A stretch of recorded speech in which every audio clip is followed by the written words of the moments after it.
Danny, this fucking guy is still here. It's the next day!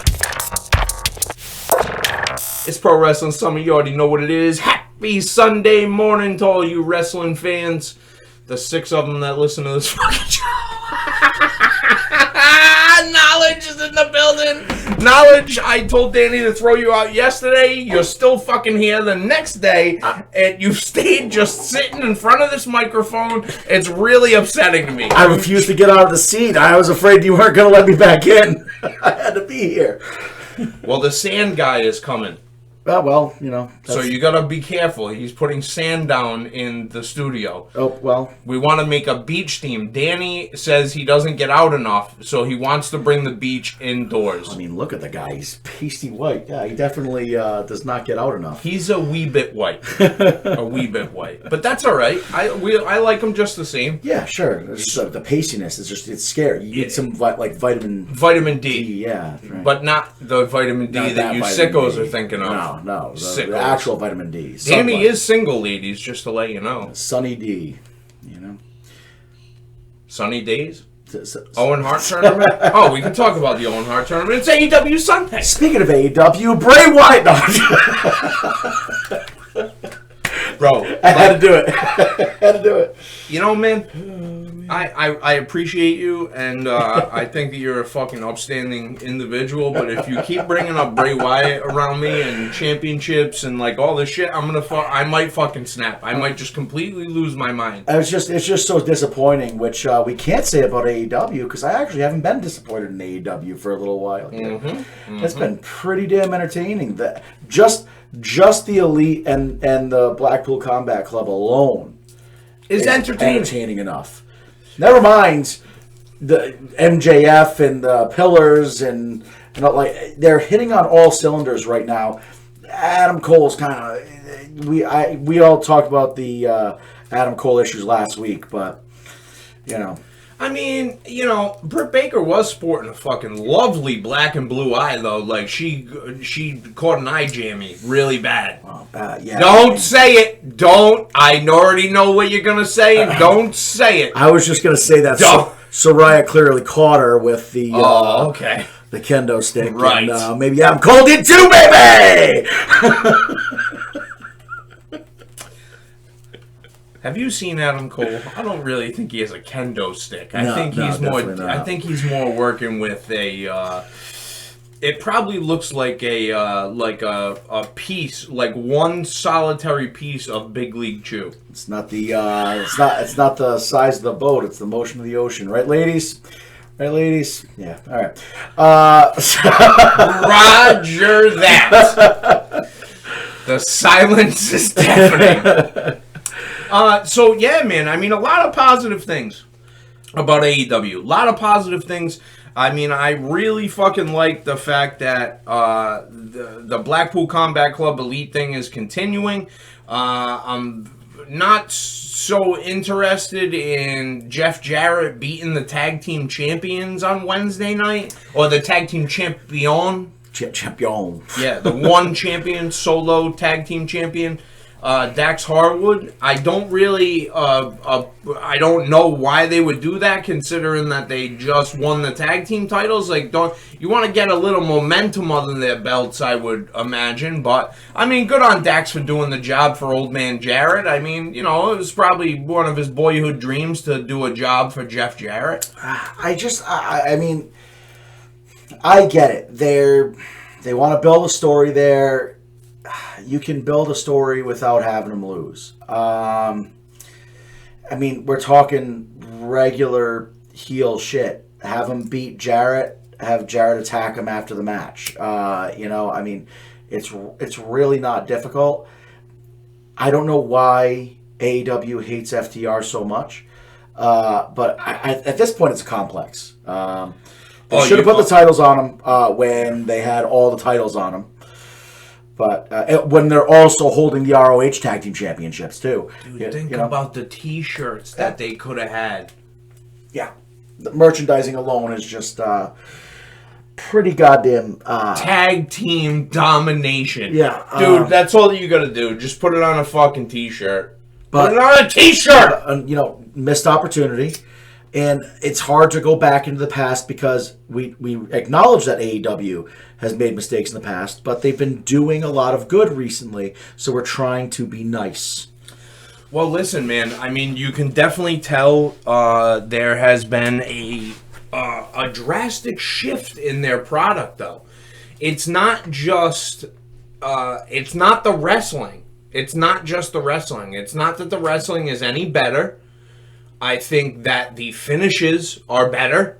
I think that the telling of certain stories has gotten really good.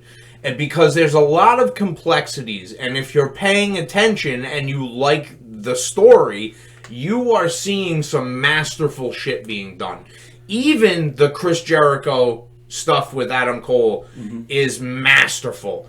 If you don't fucking understand what they're doing and the nuances of it, you won't get it. But any smart fan or a fan who considers themselves smart should be picking up on this stuff and being like, oh, I get it. I understand now. Just like the Takeshita stuff. Where they fucking, Kenny, don't stab him, and then boom, they fucking cut him off, and then all of a sudden, boom, Danielson's like, fuck this guy, turn on him, stab him in the head. I thought that was a very smart move to, it allows the elite to understand what the Blackpool Combat Club is capable of, and shows Takeshita's kind of, I don't know, unfamiliarity with them. Yeah, because he doesn't know the tricks. Right. Hey, this is enough. We don't need to do this. This is not who we are. Very face move. And then it backfires on him big time. Big time. Now, my question is, where does Takeshita fit into this story? Because Hangman should really be the fourth guy in that match, not Takeshita. So are they planning a swerve where Takeshita joins the Blackpool Combat Club and it was all a ruse this entire time? Or is this going to put Takeshita aside for right now? Hurt bad enough with that screwdriver to kind of put him aside for right now? You don't think so? No. I mean, the only other thing that I was thinking is that Matt Jackson is pretty fucking hurt. His elbow's pretty fucked up, but he still goes out there and fucking toughs it out. But, I don't think he can work a match with that fucking brace on. A whole match. That might be fucking next to impossible. So maybe Takeshita is the fucking guy and Hangman's the fucking fourth dude to the fucking team. Hangman has to get involved in that somehow because it's an intricate part to the fucking story. Right. It's kind of the whole linchpin here. That's really what started this off. And listen, I'm not a fucking Hangman fan. No, I really don't like Hangman, but it's an integral part to the fucking story. When you have a role to fill, you need to fill that role. Exactly right. And I think that is a fucking huge problem in AEW, is that everyone wants to be the top guy. Yeah. And there is no clear delineation. Is that how you say that? Yep. Yeah, delineation. Thank you. Between the two, just in terms of what the fuck are we talking about? I fucking completely lost it. You were saying that everybody wanted to be on top. Oh yeah. There's no delineation in AEW between these guys are clearly the fucking top guys like it is in WWE, and these guys are clearly just underneath them, and then there's these guys who are fodder for the mid-card and the upper-tier guys. I think they've finally done a really good job. Well, the elites here, the EVPs, they've done a really good job of realizing that they don't need to have championships on them to steal the show, to get the pop. Yeah. They're still one of the main thing that people want to come and see. If they don't have to take the spotlight away from the main titles on the show, which is good. They finally realized that they did. They built the trios championships for themselves and everything. But you know, it's a good story. I'm excited to see where it goes. I don't know if Takeshita is going to continue to be there. I really feel like he's just going to go away for a little while. Maybe ROH bound. Maybe or maybe just elsewhere. I don't see him being a part of this long term, unless they're going to bring somebody into the Blackpool Combat Club. I mean, he would be a perfect guy to bring in. Big, sturdy, fucking guy. Works a very believable style, jumping knee for a finish, like. But then you would need the elite to bring somebody in. You would need. But they have Hangman. But if you're, I don't think Danielson is going to wrestle. Oh, you think he's going to be kind of the mouthpiece? That's what he was doing last night. I mean, he's been doing that for the past couple of weeks. And you know what, dude? A heel Danielson's really good, except when he fucked up on the mic last night. I was a little bit disappointed in that. I mean. He could be elite. Yeah. Oh, and he knew it as soon as he said it. Yeah. No, you don't understand. It is really disappointing when you have a huge woman like that and you have one slip up and you're like, I kind of hate it now. Not really. No, because with him, dude, even if he fucks up, it gets so much heat. He is a crazy heat magnet for some reason. Well, nobody remembers before the whole Yes movement how big of a heel he was. Oh yeah, he was WWE. He was a fucking big heel. Dude. I mean, the whole thing with AJ Lee and everything. He talk about Big E. Big E was like. Yeah, he was his body man. Yeah, he was like the cornerstone in that whole fucking thing. Right. So I mean, like he had a good run with the championship at that point as a heel, and then lost the championship in 15 seconds. I mean, let me ask you a very serious question right now. I mean, in AEW, who is the most credible guy? Who's the most credible guy there? If you were to look at that roster and go, who's the most fucking credible dude there? Sting. No, it's definitely. I mean, that's actually not. Bro, I don't think you're fucking too far off with that. I mean, that guy's a fucking former NWA fucking WCW world champion, bro. I mean, it's not nothing to fucking sneeze at. He also, he had a match at WrestleMania too. So, well, a lot of those guys had matches at WrestleMania. Yeah, but he did both, is what I'm saying. He did do both. But no, Bryan Danielson is definitely like. Still with in-ring work, still on the mic. Jericho. Jericho. Yeah. But I mean, he's another one that's taken a back seat and somewhat. He loves it, bro. He's just having fun. Exactly. He's just having fun, and yet he's able to provide a storyline that is pretty strong. I will tell you, though, I was disappointed with the Jericho Appreciation Society jumping Adam Cole. And so... I was not upset that they were jumping Adam Cole, but have two members of the Jericho Appreciation Society attack Adam Cole. So when Jungle Boy and Roderick Strong comes out, but Jungle Boy and Darby,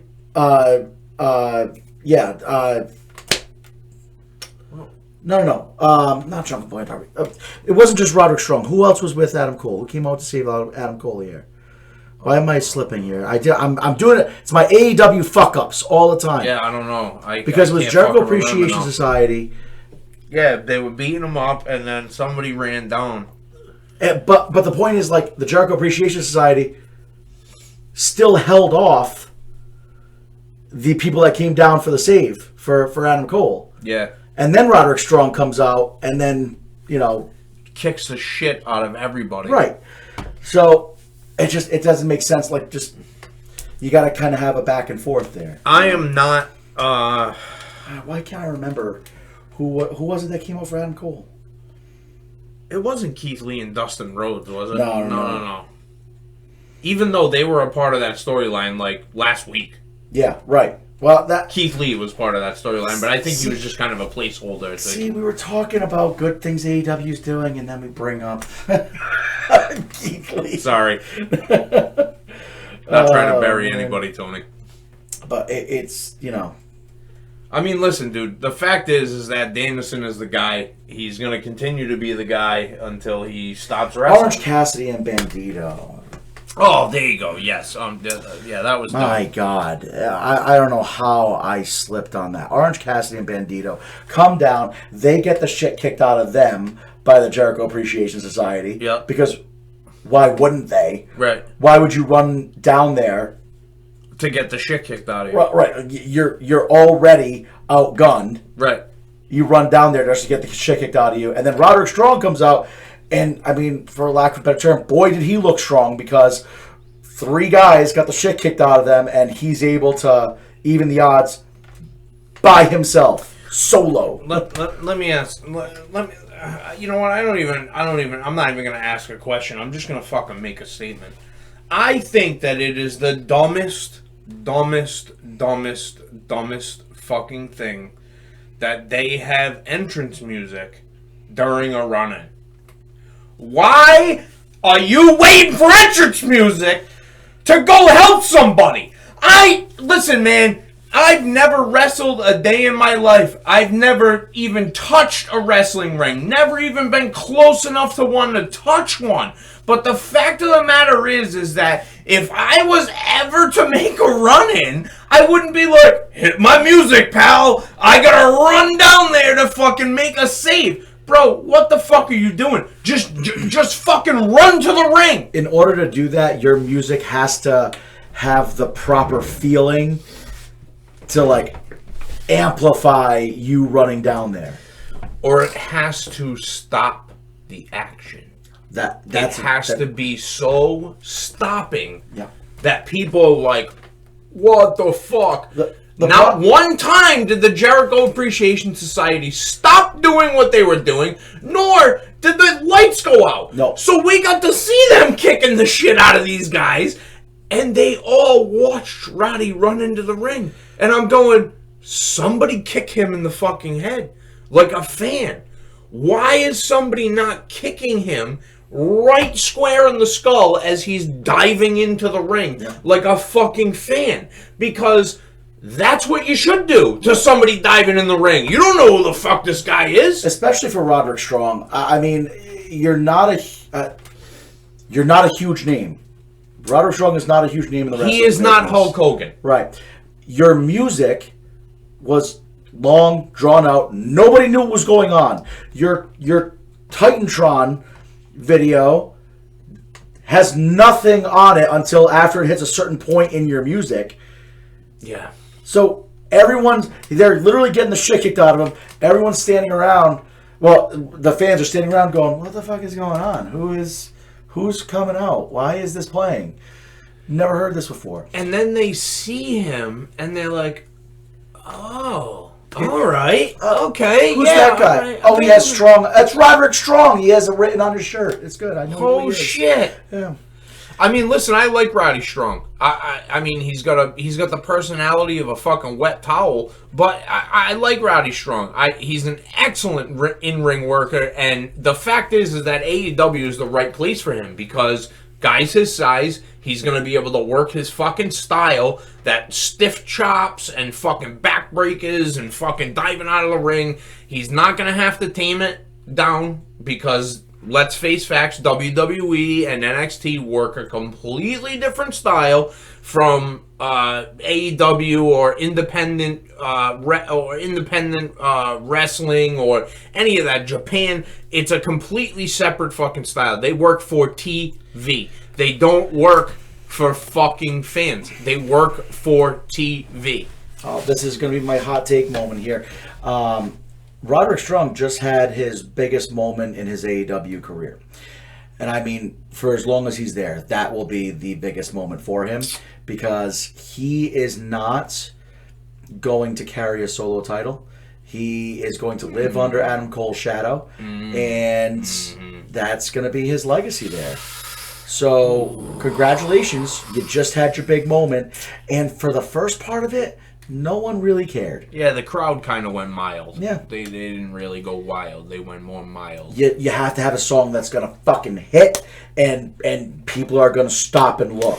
Well, I understand why he uses Killswitch Engage. He's a big fan of the band, and his finisher is actually the name of that song, The End of Heartache. So, I mean, and don't get me wrong, I like Killswitch Engage just as much as the next guy. But the average lay person is listening to that going, what the fuck is this? This is mental. And then this guy comes running down. Like the music doesn't fit his appearance. That clean cut look needs a clean cut entrance music. Like he's like I get it. Like he's into that music, but I don't give a fuck what music you're into. It's about the fans and your entrance. There is no fan going to be singing your fucking song because not one fan can understand what fucking Jesse or Howard is saying in that fucking song. If he's going to do a rundown, I mean, think of some of the, better music. I'm just thinking off the top of my head, some of the better music for that. And of course, I'm going to go back to WWE for this, but glass shatters, Stone Cold's coming down. And shit's about to get fucking crazy. The Rock's, if you smell, that hits. Oh, he's yeah. bursting down. Kurt Angle's, he's coming out full play. Even a Braun Strowman, that Braun, he's coming out. And you're stopping and you're looking. Triple H? Jesus, well. DX? Which version of Triple H? Because, really, all of it. Every single version of Triple H. Yeah, I mean... he had great music. Yeah, he did. Bow down to the gang. Yeah, we're not talking about WWE. But the point is, like, you need to have... If you're going to do a run-in where it's not just you're running out and saving the day, then... your music is unnecessary. Like you said, it's unnecessary. If CM Punk was coming down, you play that motherfucking music. Right. You want to know why? Because that whole place is going to stop and go, oh, shit! And it's that same reaction that they get if the glass shatters. I am not comparing CM Punk to Stone Cold in any other way. Except for the music. Because that Cult of Personality song is synonymous with CM Punk. Right. Those two songs go hand in hand.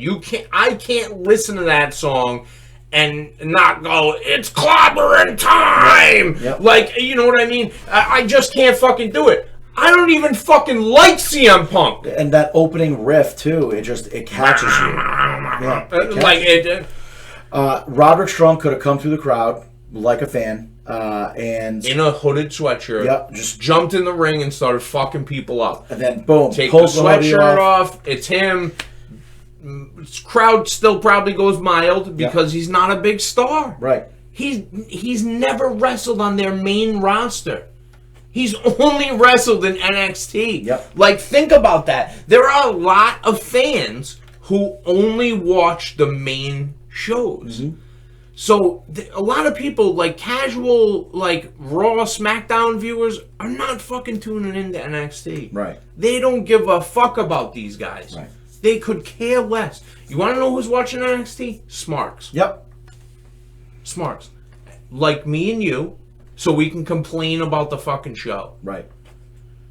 I agree. Yeah, 100%. Yeah, I mean, there's no disagreement. Yeah. You know what I mean? And I don't think that that's a fucking bad thing. That's why I started watching AEW, so I could complain about the show. I mean, what the fuck, dude? It's our right to fucking complain about it. And honestly, I fucking think that we actually say more good shit about these companies. I mean, we've been very critical of Tony Khan. Very critical at times. And rightfully so. Deservedly so. Yeah, absolutely. Deservedly so. But the fact is that when it's good, we say it's fucking good. When it's bad, it's bad. We were both very hopeful for WWE going into this fucking WrestleMania season. And WrestleMania Night 2 proved that it's still fucking under the thumb of Vince McMahon. Yeah. And fact is that AEW is putting on more compelling television right now. Yeah. Could that change? It could fucking change tomorrow night or tonight on fucking tonight. I fucking don't even know what day it is. Tonight on SmackDown, it could completely change the landscape of the fucking wrestling business. Right. It could, and the fucking shows could be awesome from this point moving forward. And you know what? I think that's fucking wishful thinking, half glass full type of fucking thinking. Do I think that's going to happen? No, I don't. I honestly don't. I think that they are complacent. They sold. They really don't give a fuck now because the money's already there, and they're going to continue to push the product. But even with this complaining that we're doing about AEW right now, it's such a minor thing to complain about, and that's a good thing. That's all we really have to complain about. It's such a minor thing that Roderick Strong's music hit, and we waited to come running out. The booking is the only thing that we were complaining about. Yeah. And the finishes. Yeah. Which is part of the booking as far as I'm concerned. So, I don't think that it was being really critical. The finishes were fucking shit. Yeah. And clearly somebody realized what was going on and was like, oh no, bro. We gotta fucking change this immediately because we're getting fucking smoked. Our boots are getting smoked over here by WWE, and we need to fucking be serious about what we're doing. Speaking of finishes here, we're looking at I just want to talk about the Pillars situation right now. Tony Schiavone should not have announced the tag team match that's going to be happening because he buries MJF, why MJF just didn't go and smoke Tony Schiavone when he called him a prick. I don't know. I don't know why he didn't just do that. But then he says, hey, you two guys want to have your match, but Tony, he says that there's going to be a tag team match, and if you two over there win against you two over here, it's going to be a 4-way match. And I'm not watching at that moment. I'm looking away. And I'm like, who the fuck is he talking about? What is going on? Like, I have to now look at the screen and just say the names and be. That's the whole thing, dude. It's so convoluted sometimes. Just be a professional in that moment and say, just wanted to inform you, MJF and Sammy. Yes, you will have your championship, but if next week, Jungle Boy, 4-pillar tag match, right? The Jungle Boy and Darby Allin defeat you two, they will be added, and it will be a fatal 4-way pillars match for the championship. Which you already know they're gonna do, right? By the way, why? I fucking love it. You know what's gonna happen, but how about add just another stipulation just to rattle the cage a little bit? If Sammy gets pinned, he's out of the match. Ooh. Yeah, see, why can't you just add something spicy like that? Right. It's a little twist to the thing. Just something, Because why are they going to lose and then Sammy still gets to wrestle for the championship? Oh, I think MJF's taking the pin in the tag match. I think that makes the most sense. That's the way to go because then it's all on him. And he's going to be pissed at Sammy. And they're going to fucking just go crazy. Well, I don't think MJF's going to go crazy. I think Sammy, Darby, and Jungle Boy are going to go crazy. And I think MJF is going to play the strategy game. And I think it's going to be fucking interesting. I just want one spot in the match. What? I just want Sammy and MJF to toss out Jungle Boy and Darby and have Sammy run to the middle of the ring and lay down so MJF can try to pin him for a quick 3, and then they can just roll into the ring and break it up and stuff. I just want to see something funny like that. Well, they're going to do something funny, dude. Look at the fucking promos that these two guys are doing. It is so fucking crazy and stupid and it's like 80s slapstick comedy. Yeah. I love you, man! Fucking hugging each other. Give me a hug! Man. Cheesy smiles for the camera. It's good shit, man. And you know what? For as much as I hate Sammy, he's really good in the role he's playing. He really is, now. dude. Because you can't help but not he's like him. Such a smarmy piece of shit. Yeah, and he really just fits really well there. Yeah, and that giant fucking pearly white smile he's got, it makes you want to break his goddamn teeth. Yeah, it really aggravates me. It really does. I wish I could be handsome like that. But it's perfect for that type of character, you know? I You mean, know what? it's really Fuck good. Sammy. I don't care. Anyway, this has been Pro Wrestling Summit, AEW Weekly. You already know what it is. Me and Knowledge have been here. Peace.